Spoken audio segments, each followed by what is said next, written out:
Inilah Jenderal Sunda idealis. Jabatan Menhan dan Dirut Pertamina yang ditawarkan kepadanya ditolaknya. Begitupun ketika dia akan diberikan rumah di kawasan elit di Jakarta oleh pemerintah. Itu pun ditolaknya. Mungkin kalau sekarang, sikap Jenderal Sunda idealis itu sangat langka. Bayangkan, jabatan Menteri Pertahanan yang ditawarkan sampai ditolak. Begitu juga dengan tawaran posisi Dirut Pertamina. Dua posisi strategis itu ditampiknya. Padahal yang menawarkan adalah Presiden langsung. Lalu siapa Jenderal Sunda idealis yang menolak tawaran Presiden untuk menduduki jabatan Menhan dan Dirut Pertamina serta rumah di kawasan elit ini? Dia tidak lain adalah Letnan Jenderal TNI Purnawirawan Mas Muhammad Rahmat Kartakusuma. Letjen Rahmat Kartakusuma adalah perwira asli asal Sunda. Dia lahir di Ciamis, Jawa Barat pada tanggal 21 Juni tahun 1918. Ayahnya bernama Mas Karadisman Kartakusuma. Sementara sang ibu bernama Nyi Mas Siti Mariam Kartakusuma. Rahmat Kartakusuma lahir sebelum bulan suci Ramadan datang. Selama aktif sebagai perwira TNI, beberapa jabatan penting pernah dipegangnya.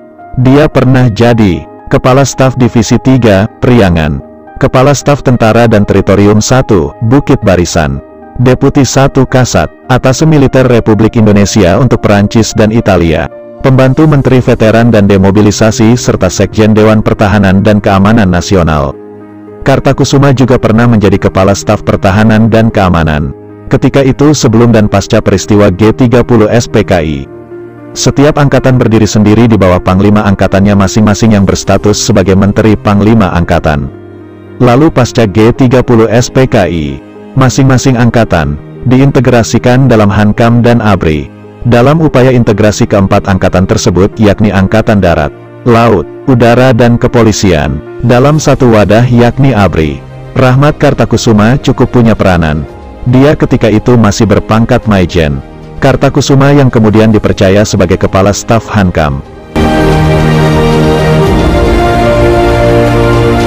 Kartakusuma diangkat sebagai pejabat Kepala Staf Hankam, Kasankam, sesuai surat keputusan Waperdam Hankam nomor /E/7/1966. Nah, ketika Kartakusuma ditunjuk sebagai Kasankam, di tahun 1966 MPRS juga melaksanakan sidang. Kartakusuma dipercaya mewakili Angkatan Darat untuk mengikuti sidang MPRS tersebut. Setelah itu, berdasarkan keputusan Presiden Republik Nomor 61 Tahun 1967 tanggal 29 April tahun 1967, dinyatakan bahwa Kartakusuma terhitung mulai tanggal 1 April tahun 1967 diangkat sepenuhnya menjadi Kepala Staf Pertahanan dan Keamanan, sebagai Kasankam. Tugas Kartakusuma tak ringan. Ia membantu Menteri Utama Bidang Hankam Jenderal TNI Soeharto untuk mengkoordinasikan keempat satuan yang sebelumnya berada di bawah Panglima Angkatan masing-masing. Sampai kemudian, Soeharto yang ketika itu sudah jadi presiden menawarkan jabatan penting kepada Kartakusuma yakni posisi Menteri Pertahanan dan Keamanan. Tapi tawaran itu ditolak Kartakusuma.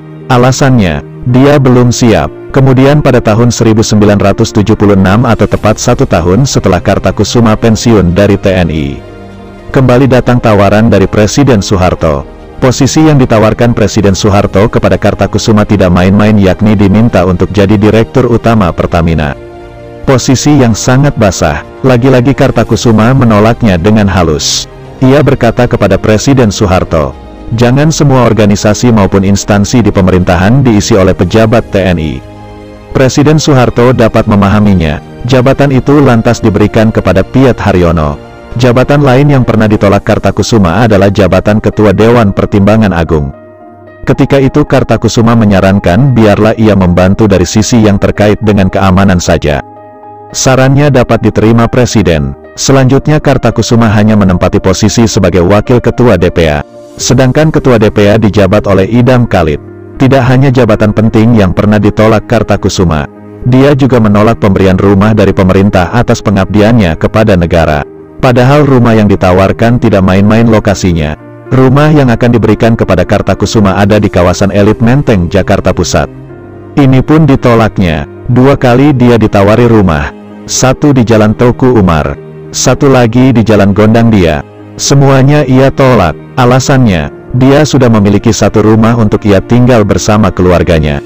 Ia merasa rumah yang dimilikinya sudah cukup dan tidak membutuhkan lebih. Kartakusuma juga selalu menekankan kepada istri dan anak-anak hingga cucu-cucunya bahwa jangan sampai memanfaatkan jabatan maupun kekuasaan dan bekerjalah sebaik-baiknya sesuai dengan tanggung jawab. Sungguh sikap seorang jenderal yang sangat idealis. Sikap yang langka saat ini.